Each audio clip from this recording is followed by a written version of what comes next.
Since Trump retook office, for a lot of us, every breakfast is a prayer breakfast, but this was the official one. It was the MAGA Teresa's 6th appearance at the event, and he gave quite a performance. This is a room full of alleged Christians, which Trump, he doesn't know anything about that. He doesn't go to church. He doesn't read the Bible. The only thing he prays for is money. Yes, the propaganda apparatus of the Democrat Party. They should have their FCC license pulled. Got an equal time requirement. I think I get a primetime show on NBC and on ABC and on CBS every night in order to offset the propaganda of the Democrat Party. You got your Jimmy Fallon and your Jimmy Kimmel and your Stephen Colbert, and they each make, $15 million a year or something to do half-baked, not funny propaganda for the Democrat Party. It's good to be a Democrat. Rachel Maddow makes, what does she make now, $25 million a year to do a show one day a week on MS-13 DNC that nobody watches, nobody sees. It's good to be a Democrat. Yes, it is.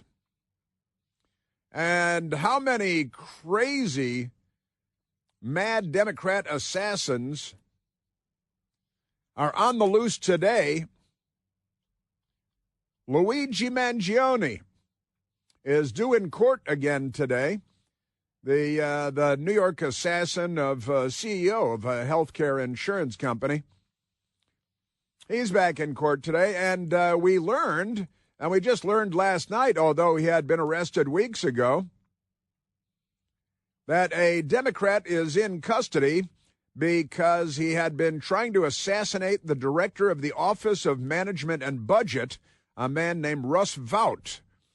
The OMB director, Russ Vought, targeted by a would-be assassin, just like the members of the Supreme Court were targeted by an assassin that came in from out of state because abortion or something like that, and was outside Brett Kavanaugh's house, not too far from this radio station, with a gun and burglary tools and kidnapping tools and hostage-taking tools, and he was planning on murdering Supreme Court justices. And Donald Trump was shot and through the ear in Butler, Pennsylvania. And then earlier this week, another Democrat was in court because, in fact, he was sentenced because he attempted to assassinate President Trump on his golf course in West Palm Beach, Florida.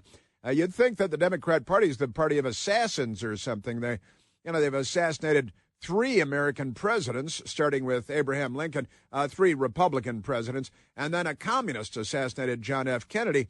You'd think that these people would have a reputation. They've certainly earned it. Isn't that amazing? So, yeah, Maryland man saying that there was a fascist takeover, Democrat Party language there, that because of the coming fascist takeover, he showed up armed at the Office of Management and Budget Director Russell Vought at his home. And that seems to be okay because it's not really big news. The Democrats see to it that it's not really big news.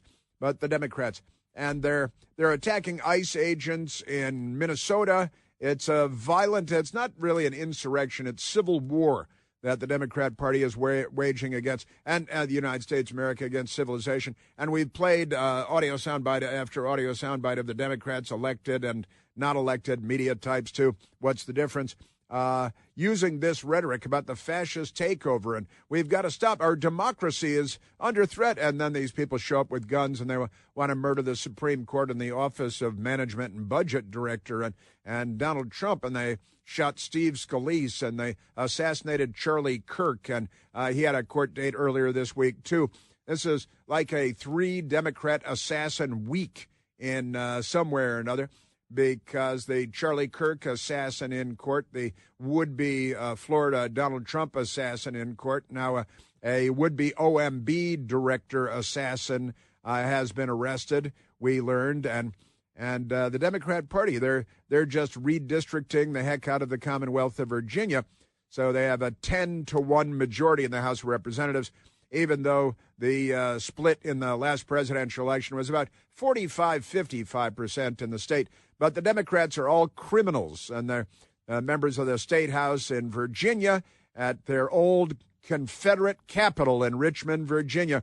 They're planning on slicing and dicing, chopping and mincing the congressional districts until they have a 10-to-1 majority in the state. Just like the Democrats in Maryland, they redistricted until there's one Republican in the House of Representatives because the Democrats redistricted. And now they're planning on redistricting that one Republican district out of existence because they are the third world. They are the banana republic. They are. And when we find out what's going on with this Savannah Guthrie's mother, Nancy Guthrie, her disappearance, which took place last Sunday. Today is Friday. And she was brought home by her daughter, prime suspect, I think, and the daughter's husband, who's got a funny foreign name, and he brought her home late at night. And then funny things started happening in the house, and then Mom disappeared. Savannah Guthrie seems very, very upset. Savannah Guthrie's brother has put out a video statement he did overnight, and the other sister is kind of squeezed out of the situation, and her husband, who is a bass player in kind of a punky band that has a Facebook page, and on their Facebook page, I want to get to his audio coming up. One of the things they have on their Facebook page, love:_murder. Love:_murder. So you know that they're Democrats because they love murder, don't they? Yes, they do. Yes, sir. And Luigi Mangione back in court today, too, because the Democrat Party is the party of assassination and murder. And they love illegal alien gangs in the United States. Just saying. All right, now we've got some audio on this that I would like to share with you because the update, such as it is, and there's not a ton of update. You know, the law enforcement, the sheriff there, who does not dazzle, I've got to say, he does not dazzle. And the way he presents, he speaks, the way he cordons off a crime scene and then pulls up the police tape and then goes back 2 days later. Hey, maybe we should look at this again. Not very impressive. But Caroline Levitt, the White House press secretary, yesterday was asked, oh, wait, I'm looking at the wrong thing there. And we've got, where does this go, Michael? Oh, I apologize. See, I jumped ahead of myself. And you don't want to jump ahead of yourself. Could lead to an ankle injury. Savannah Guthrie's brother, whose name is Cameron Guthrie. It's kind of nice. The family all has the same last name. That's more and more unusual. Savannah Guthrie's brother, named Cameron Guthrie, he made his own video. We played yesterday the audio from the video that they posted night before last with Savannah Guthrie sitting in the middle and reading a statement and very tearful and very emotional, with her sister Annie sitting off of her right elbow and her brother Cameron sitting off of her left elbow. And Savannah Guthrie kind of carried the day. And then I guess Cameron Guthrie decided he needed to make a video of his own to put himself out there. And the one standout now is the sister Annie, who seemed strangely unemotional and detached, and her behavior peculiar. And her husband, a bass player in kind of a punk band, the Love Murder punk band. Here is Cameron Guthrie. This is Cameron Guthrie. I'm speaking for the Guthrie family. Whoever is out there holding our mother, we want to hear from you. We haven't heard anything directly. We need you to reach out, and we need a way to communicate with you so we can move forward. But first, we have to know that you have our mom. We want to talk to you, and we are waiting for contact. Now, that was, and again, the family's working with the FBI big time on all this, and the first video had FBI fingerprints all over it. This one may be a point of clarification, and I got to say, Cameron Guthrie seems like a pretty regular guy, quite honestly, and he's got a voice like an operatic baritone, and he looks like kind of a big, gnarly guy, and he's out there saying, we need proof of life. You guys sent out these whatever semi-credible ransom notes to TMZ, the entertainment media people, and to a local TV station. And you gotta, I've got a couple of sound bites from media people, Harvey Levin of TMZ and one of the local TV news reporters. But here is the Pima County Sheriff. His name is Chris Nanos. And Chris Nanos, again, hasn't been dazzling And it's kind of an unusual set of circumstances for sure. But he hasn't been, wow, this sheriff's really got the world by the tail here. But here is the Pima County Sheriff, Chris Nanos. We're actively looking at everybody we come across in this case. Everybody. That's good. We would be irresponsible if we didn't talk to everybody, the Uber driver, the gardener, the pool person, whoever, everybody. It's so cliche, but everybody's still a suspect in our eyes. And everybody's still a suspect in our eyes. And obviously that should be the case because they don't have any actual suspects, apparently. But everybody's a suspect. And they're asked, are there any family members that are suspect? Well, we're not saying that. We're not. And the way that they're talking about the family, they're trying to stay away from anything that might get them in trouble, legal or political or public relations trouble. There is a local TV station there, KOLD, kind of funny in the desert in Arizona, right? And it's cold, KOLD, Cold 13 News, and their reporter Mary Coleman was there, and she seems perfectly intelligent. She was there, and they got one of these ransom demands. The local TV station did. Here's the KOLD reporter Mary Coleman. We are still not talking about the contents of the letter just yet, but some of the information that they released, I will say a lot of it is accurate compared to what we have. Upon reading it and seeing some of those details again that perhaps others might not know, or, some of the amount that they were requesting and things like that, we were pretty alarmed pretty quickly, and we sent that information over to the Pima County Sheriff's Department. To the Pima County, the station got this ransom note, and the TMZ note, she says, which she's seen, has a lot of the same details. And I want to get to to Harvey Levin from TMZ, who was very busy last night, and I've got a number of audio sound bites from him that I look forward to sharing with you here. This is everything is the Democrat Party's fault. Quite honestly, these people are out of their minds. And, here's another Democrat story today. Watchdog releases scathing report on Rashida Tlaib's alleged ties to terrorist groups. Sure. Warning of potential risks. I want to share that with you coming up as well. But right now, let's go back to the telephones, Michael. Let's go to Diane calling from Winchester, Virginia. Beautiful Winchester. Diane, you're on the Chris Plant Show. Well, thank you, Chris. It's a delight and honor to speak to you. It's my honor. Thank you. Thank you. I wanted to let you know about Virginia State Senator Saddam Aslan Salim, a Democrat from the 37th District. On Tuesday, February 3rd, he introduced a state Senate bill regarding Islamophobia. This bill would define Islamophobia as it relates to the crime of assault and battery as a malicious prejudice or hatred directed toward Islam or Muslims. Hate crime laws often lead to criminalizing speech, free speech. And if this passes and becomes law in Virginia, because of speaking out against jihad violence being intrinsic to Islam, look at what's happening now in Europe, the UK, Sweden, Germany, Austria, France.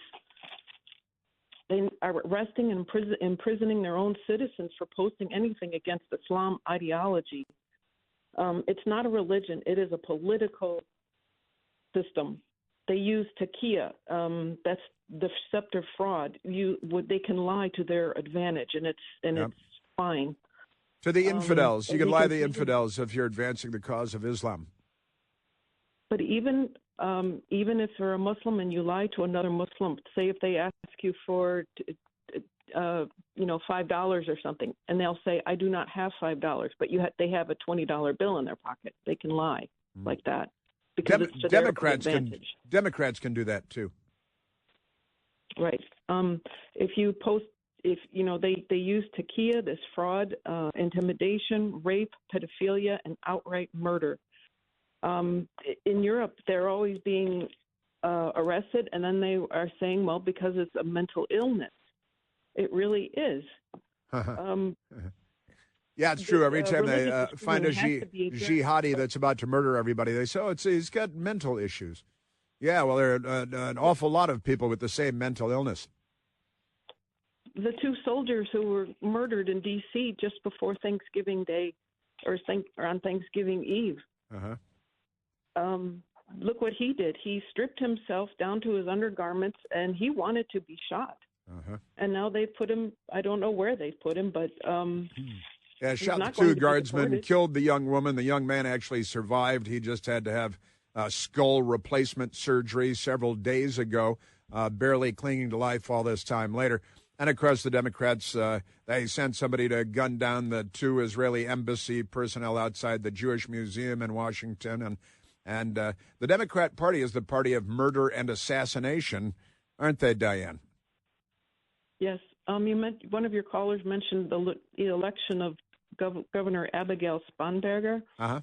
Now, and the lieutenant governor is Ghazala Hashmi. Uh-huh. She is a Muslima, uh-huh. a female Muslim. Uh-huh.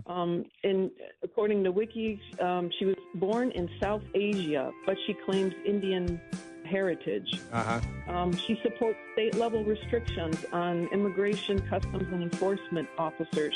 They are not to have masks or any facial covering. The Democrat Party is fundamentally transforming the United States of America, just like Barack Obama threatened. And the Democrats all applauded. They screamed gleefully, the fundamental transformation of America. They never said they were going to make it better. Barack Obama was never on Team America.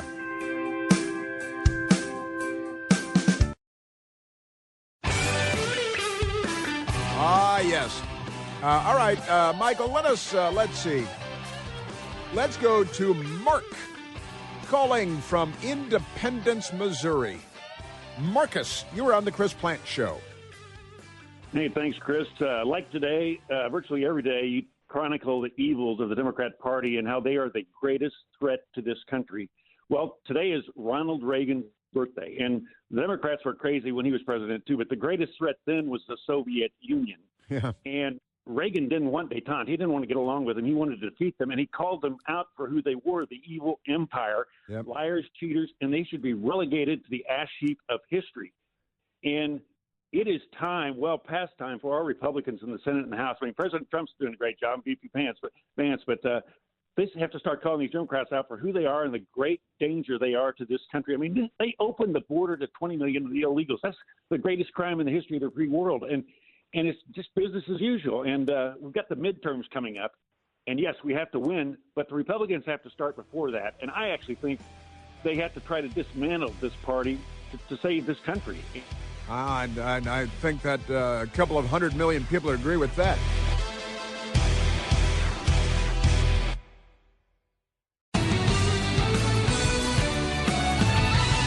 Yeah, the number of violent, criminally insane Democrats in the news today is maybe higher than usual. Got this tattooed, chest tattooed, resistance tattoos on his face all over the place. Antifa guy, I played audio of him last week, or maybe earlier this week. Kyle Wagner, lunatic, leftist, Antifa. He brags about being Antifa in his video. And now Antifa activists charged with threats to ICE. Social media messages urge followers to stop officers. And he should be arrested. And the Biden people gave a 75-year-old grandmother 2 years in prison because she prayed outside of an abortion clinic in Washington, D.C., where they were snuffing out the black population. Well, Democrats are out there calling black ICE agents the N-word all over the place in Minnesota because they're the party of, the Confederates. They're not the good guys. Minneapolis Antifa member charged in Detroit with threatening ICE agents. And here's his video, and we played him. He's not one of the good guys. And Luigi Mangione due in court today, assassin of a healthcare insurance company CEO in New York City. Assassination, murder. Democrats turned him into a hero. Luigi Mangione, they want their daughters to date him in prison because of the mental illness. Honestly. Well. President Trump shot through the ear, of course, in Butler, Pennsylvania, but the guy that tried to assassinate him at his golf course in Florida, he was sentenced earlier this week.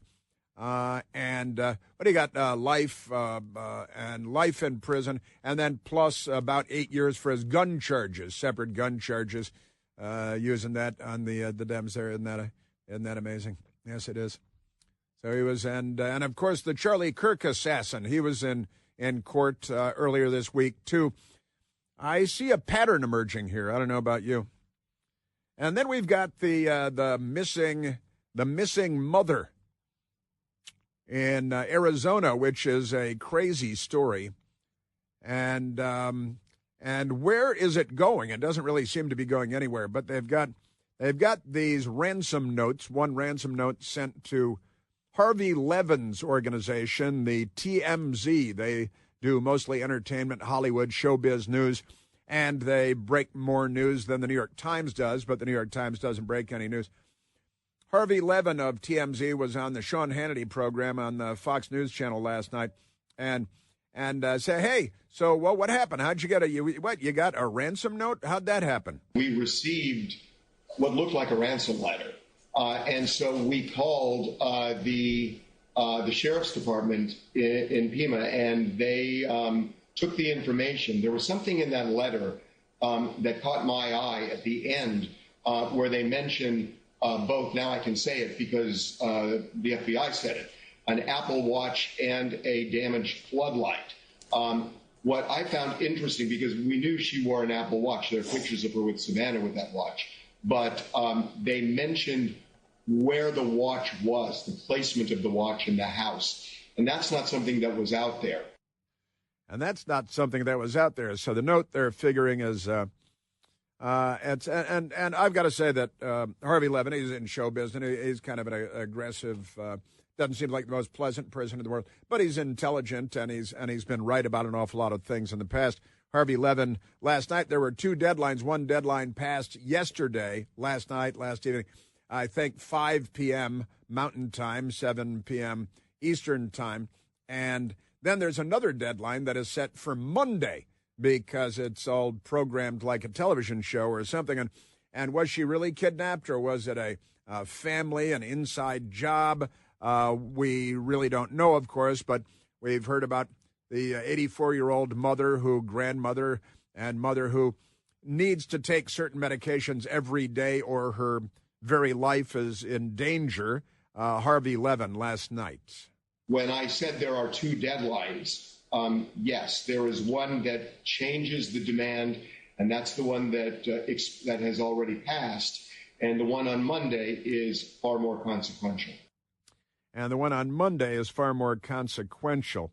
Now, I mean, I've got to say, based on what we know and the hour of the day, 2 a.m. things going on in her house. She's living alone in a remote area that's very dark, deliberately, because people like the night sky there, and I think that's pretty cool.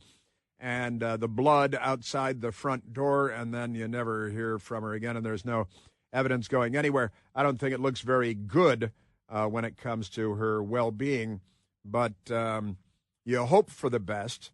And Harvey Levin talking about the two deadlines. The first deadline passed yesterday. Now there's a second deadline for Monday. The brother of Savannah Guthrie, who came out in a video last night saying, listen, you need to set up a line of communication here. We need some kind of proof of life that our mother is still alive, and you need to open up lines of communication. They've asked for 7 figures, more than $1 million in Bitcoin in exchange, and it's impossible to know whether these are legitimate ransom letters or not. Harvey Levin, and he said, well, you know, it doesn't seem like a hack or a kid or anything. It seems like an adult, because you have all these AI things that can write ransom letters for you as well. Harvey Levin. We're not sure that this is really written by the person who has Nancy. But I will say the letter begins by saying she is safe but scared. And they go on to say she knows exactly what the demand is. She knows exactly what the demand is. Well, that's okay.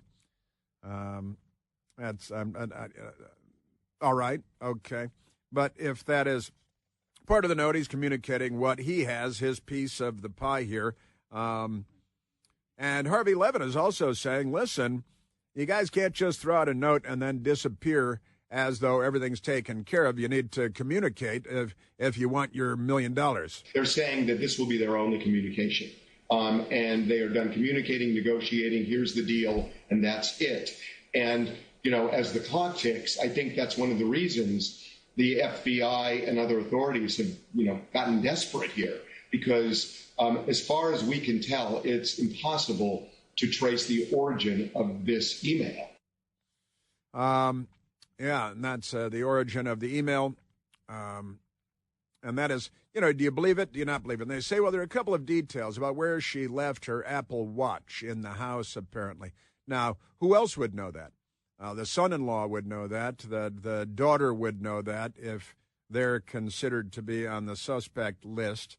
And who is, they say they can't trace the origin of these electronically delivered by email or by whatever means to TMZ and to a local TV station, apparently other local media as well, Harvey Levin. There are real reasons based on what's written there that I believe that this person is in the radius of the Tucson area. And there's something very specific in there, and I'm sure the FBI keyed in on this a while ago. And it makes me think that whoever did this, if whoever wrote this letter is in that Tucson area. And I think it's one of the reasons, too, that they sent the same email to one of the local stations in Tucson. This person is familiar with the Tucson television market. So, I mean, a couple of assumptions there, perhaps, but probably not entirely unsound either. And the TMZ show is on the local TV stations in Tucson, and so TMZ, and the person watches TMZ, and I don't know if you can get cable television records or whatever showing whether this person or that person, Savannah Guthrie's sister and the sister's husband. And I know I keep throwing that out there, and I've just got to say that if you're looking for suspects, that the idea that this is entirely random seems highly improbable, but that, as they say, kidnappings are always about one of two things. It's about getting rich, getting money, $1 million in Bitcoin, or revenge of some kind, and who knows? You know, the sister, the shorter, less attractive, not anchor woman sister, and her sister Savannah goes off to New York, and she's 6 feet tall, and she's a $12 million a year network TV anchor woman, and all this good stuff. But Harvey Levin got the ransom note. Why would they get it? Some sitting around the house smoking pot, watching TV, watching TMZ all day long, and then gets this harebrained idea. You going to get away with this? You really think you're going to get away with this? And the police activity that at the house with the sheriffs that stopped for 2 days, then they came back. Then they're at the daughter's house, to Savannah Guthrie's sister's house, with the husband who allegedly dropped her off late at night, according to what they told the New York Times. And then yesterday, during the police briefing, the law enforcement briefing, FBI and the sheriff's department, they said, well, we're not gonna say if there was who dropped her mom off at the house, but they already told the New York Times that it was the son-in-law, and he's a bass player in a bad band, and he's got a long beard. And that's, the long beard people look more like jihadis and criminals and so on. Harvey Levin wasn't done yet. This is not a letter that was thrown together in a couple of minutes. It is a very specific, well-organized, layered letter that really lays things out. This is not AI. If an English teacher were to look at the structure and the grammar and everything else, I think they would have no notes. So this is somebody, it's not a crazy person who's writing this. I mean, they may be crazy, but they have the capacity to make demands, say what they want, say what they don't want, and it's very, very structured. And it's very, very structured. And so Harvey Levin, who's an intelligent man, if nothing else, says that it's a very literate letter, that it is intelligently written, that the use of the language is great, that any English teacher would approve of everything contained in the letter. And, you know, those are clues. Those are definitely clues. And the FBI and the police have the letter and so on. But, And one of the Page 6 2 days ago, Savannah Guthrie's sister, Annie, and brother-in-law keep low profile. They're keeping a low profile in first sighting since Mom Nancy's disappearance. And normally you see family members out there on television talking and pleading. And then finally, day before yesterday, night before last, we saw the first video, and the FBI was definitely very involved in that with Savannah Guthrie and her sister Annie and her brother Cameron flanking her. And they were pretty stoic. Cameron posted a new video last night, which we played a little while ago, the audio portion of it. And he sounds straight enough. He really does. I still, and I think I told you as many days ago now, that my best girl at the dinner table before dinner said, if I were the FBI, I'd be looking at Savannah Guthrie's sister, Annie, because she lives there, and you know, Mom's got the big house with the pool and the this and the that, and who knows, you know, her taller, sleeker, wealthier, more successful sister living in New York is doubtless Mom's favorite, and all that, and you get this kind of sibling rivalry. But I mentioned that Savannah Guthrie's sister Annie and the brother-in-law keeping their low profile. And the brother-in-law is Tommaso Cioni. And I don't know if he's actually a Italian off the boat or if a nice Italian family. But Annie's husband pulled a sweatshirt up over his nose and sported a pair of sunglasses like he's trying to behave as a suspicious character. He's in a car, and he's covering his face and wearing sunglasses. You live in the desert, you wear sunglasses, but Savannah Guthrie's sister and brother-in-law were photographed for the first time since their mom, this is 2 days ago, Nancy Guthrie, disappeared from her home. That was discovered on Sunday, and she was apparently there through late Saturday night at least. Annie Guthrie and Tommaso Cioni kept a low profile during their drive, and in pictures obtained by Page 6 of the New York Post, Savannah's sibling attempted to cover her face with a pink hoodie while leaving the couple's Tucson, Arizona residence. Now, you might do that if your mother was kidnapped, but you might do it if you had something that you felt guilty about. And then the husband, Tommaso Cioni, he's covering his face, too, and you got the hoodies and all that stuff. We actually got video, and for you, audio, because we're in radio, of Tommaso Cioni's band named Early Black. Early Black. He's bass player. You always have to look out for bass players. Bass players and drummers are usually the biggest problem. But here's Tommaso Cioni playing his bass with his band.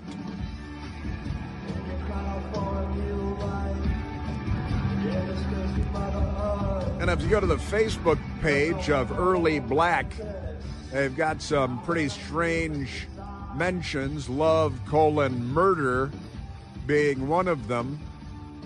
I don't think of love and murder in the same sentence myself all the time, but the band, and it's kind of a metal band and all of that. I'm kidding about bass players. They're not necessarily automatically suspect automatically.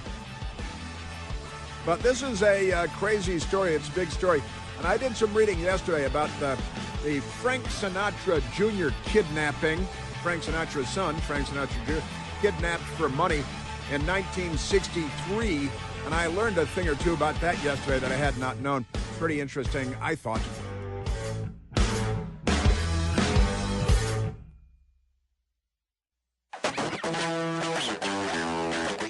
All right, Michael, let's go to the telephones.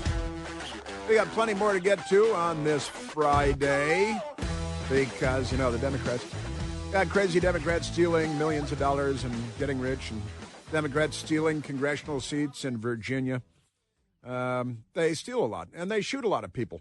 Let's go to the telephones. Let's go to Larry, calling from Chicago, Illinois, listening on the great WLS. Larry, you're on the Chris Plant Show. Hi, Chris. Hi. I'm actually from a northwest suburb of Chicago called Lake Zurich. Beautiful. Not too far from where you went to high school, New Trier High School. Sure. And I got bad news for you, Chris. That statue that they erected of you out in front of your alma mater, it got pulled down by Antifa, dragged off, and it's now sitting at the bottom of the Chicago River next to the Christopher Columbus statue. I'm sorry to say. Well, I'm in good company then.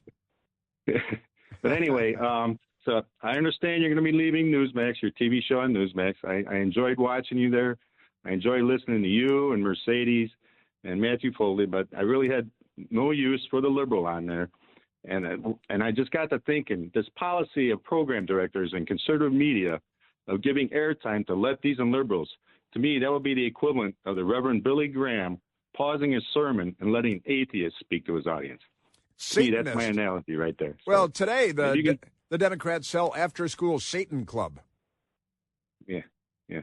So maybe you can share that with your program director and your exit interview there when you do finally have your last show there. So I just thought I'd pass that along. Well, you're very kind. I appreciate that. It's not the first time I've heard, Larry, about the audience. All the audience research says pretty much the same thing that you're saying about the lib on the show, and it's been acknowledged, but nothing is done about it, of course, because, yes, I've been painted into a corner. I have fun doing the show, I will confess, Larry. I enjoy it, but I'm working, from 5 a.m. to 7:30 p.m. every day, 5 days a week, and for the last 2.5 years, and I've kind of had enough of that. And I told them, you know what, I think I'd like to get back to my radio show only, and they didn't like that very much, Larry. They brought lawyers in, and they said, well, we'll sue you, but we're, I guess I'm apparently locked in against my will. It's indentured servitude until May of this year, and then I will be free.